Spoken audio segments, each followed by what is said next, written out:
Soy José Romeo y he hecho una película que se titula Tres noches, un mediometraje, blanco y negro, rodada en 16 milímetros, muda, sin música, sin demasiados aditivos.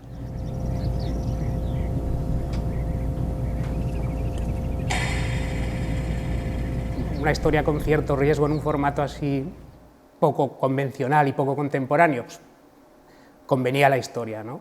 Es una historia poco real y al final con ese tratamiento tiene una textura poco real y creo que es sugerente para el que la vea así.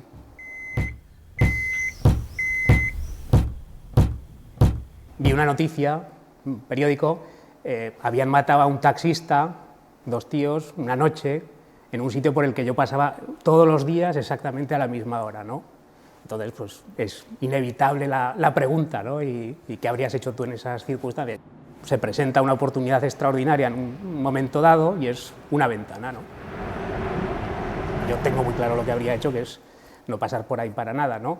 Pero otra persona en otras circunstancias personales a lo mejor veía ahí una ventana, una oportunidad para pasar a otro lado, ¿no?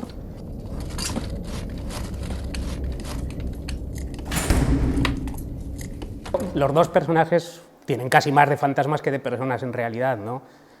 Es una madre y un hijo que, bueno, viven en unas circunstancias muy herméticas y luego el protagonista, pues su día a día laboral y todo su entorno, toda su noche es así, ¿no? Repetitivamente, cada noche es lo mismo y sí, tenía claro que había que situar esa historia pseudo-fantástica en una rutina muy pesada.